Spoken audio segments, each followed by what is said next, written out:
ಕಾರಣಕ್ಕಾಗಿ ಆ ತಂದೆ ಬಸವೇಶ್ವರ ದರ್ಶನವನ್ನು ಪಡೆದುಕೊಂಡು ಹೊಲಕ್ಕೆ ಬರಲು ಸ್ವಲ್ಪ ತಡವಾಯಿತು. ಈಗ ದೇವರಿಗೆ ಹೋಗಿ ಅಭಿಷೇಕ ಮಾಡಿಕೊಂಡು ಬಂದರೆ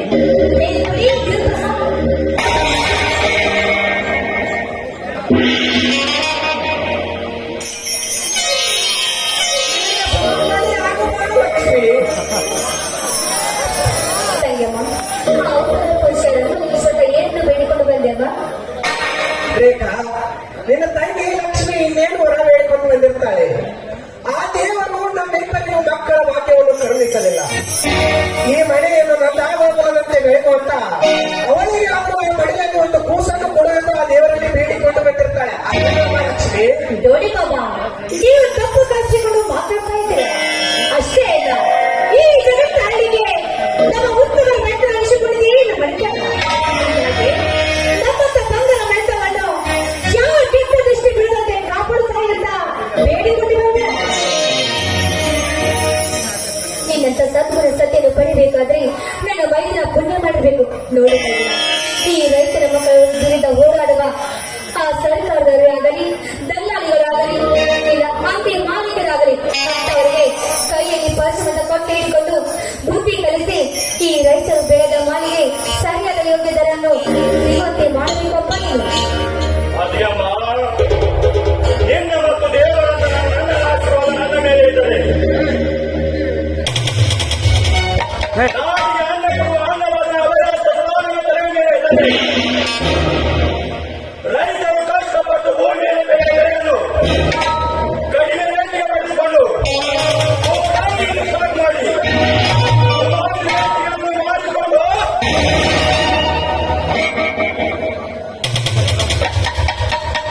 ಅಂತಸ್ತರ ಮೇಲೆ ಕಟ್ಟಿಸಿ ಸೀರೆಯನ್ನು ಕತ್ತರಿಯಾಗಿ ನೋಡಿ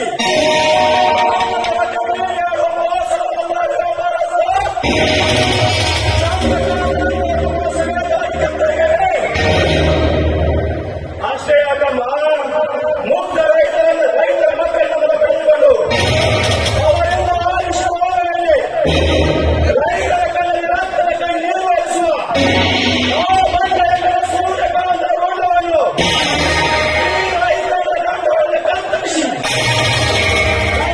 ಆಯುಷ್ಯವಾಗಲಿ ಹೇಳ್ಬಾರ್ದು. ಅಷ್ಟೇ ಆಗಮ್ಮ, ಮಧ್ಯಮ ರೈತರ ಭೂಮಿಯನ್ನು ಕಡಿಮೆ ರೇಖೆ ಪಡೆದುಕೊಂಡು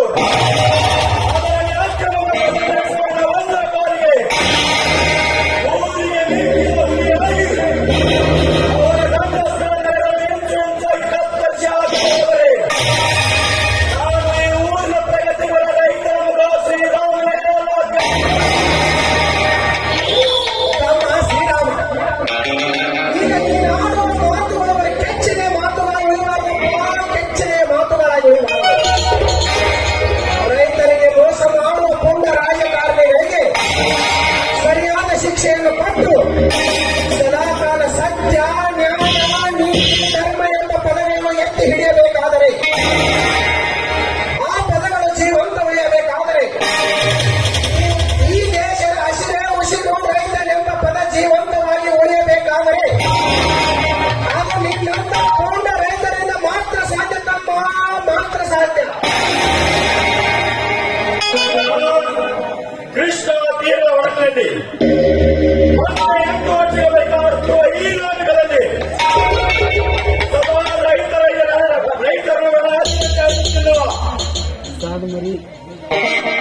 ಆ ಬಂದ ರಾಜಕಾರಣ ಈ ರೈತರ ಚಂದಾಗಿ ರೈತರೇ ಈ ದೇಶ ಸಂಪತ್ತನ್ನು ಸಾಬೀತುಪಡಿಸುವೆ. ಆಶೀರ್ವಾದ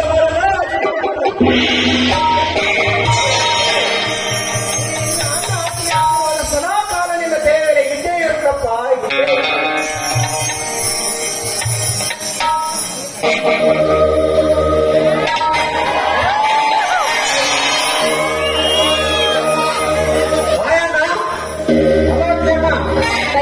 ಈಗ ಬಂದೇನಪ್ಪ ಬೈದ ಈ ಹೋದ ವಿದ್ಯಾಭ್ಯಾಸ ಹೇಗಿದೆ ಸರ್? ಚೆನ್ನಾಗಿ ಮಾಡಿದ್ದೀರಾ?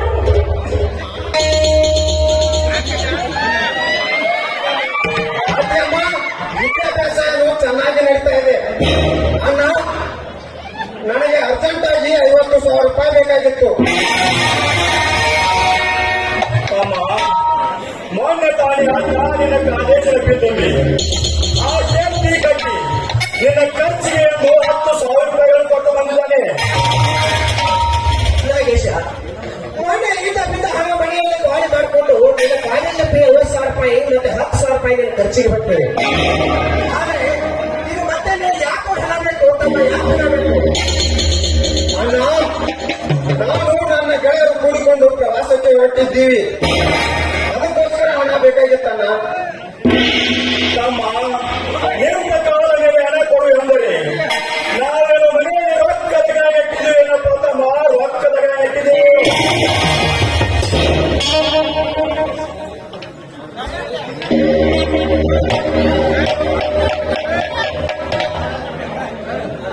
ಅಣ್ಣ, ಹಾಗಾದರೆ ನಾನು ನನ್ನ ಗೆಳೆಯರ ಜೊತೆ ಪ್ರವಾಸಕ್ಕೆ ಹೋಗುವುದೇ ನಿಮಗೆ ಇಷ್ಟವಿಲ್ಲದಂತ ಇದೆ.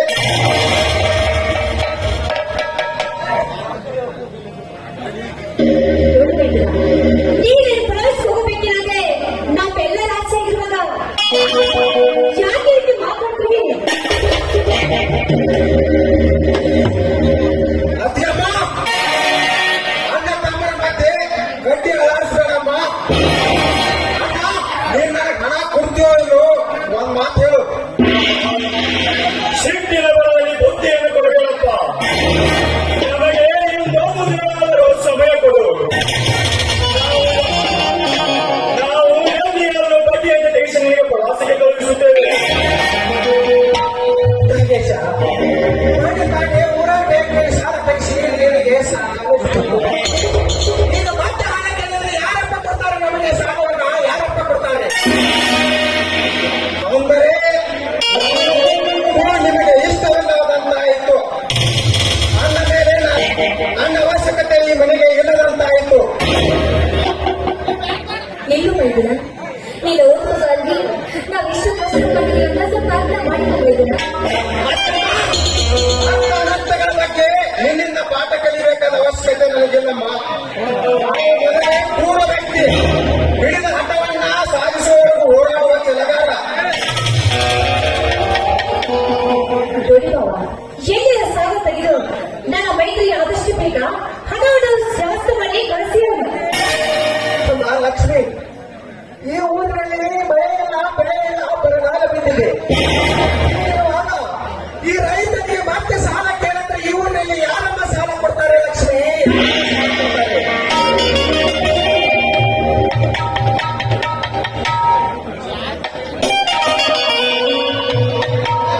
ರೇಖಾ, ನಿನ್ನ ಗೌರವರು ಮನೆಯಿಂದ ಮನೆ ನೀನು ಬಂಗಾರದ ಸರವನ್ನು ತಂದು ಕೊಟ್ಟೆಲ್ಲ. ಅದನ್ನು ತಂದು ಅವರ ಕೈಯಲ್ಲಿ ಬಿಡಿ. ಅವರು ಪ್ರವಾಸಕ್ಕೆ ಹೋಗಿ ಬರಲಿ.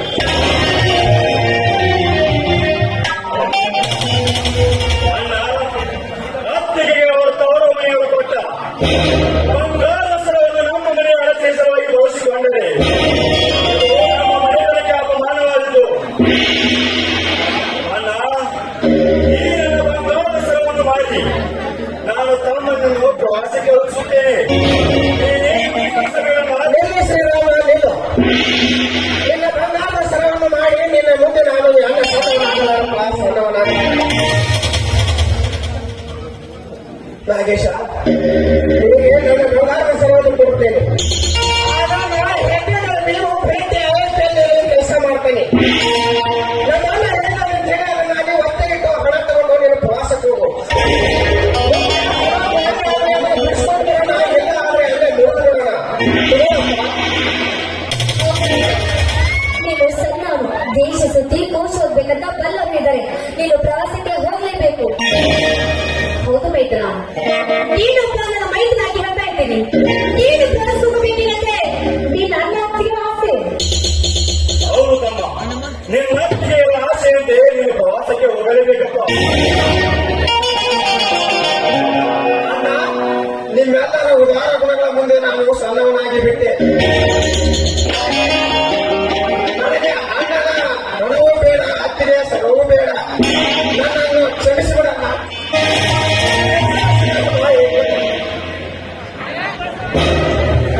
ನಾಗೇಶ, ನಾನು ಎಲ್ಲಾದರೂ ಹಣ ಮಾಡ್ಕೊಂಡು ನಿನ್ನ ಹತ್ರ ಬರ್ತೀನಿ. ನೀನು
Thank you.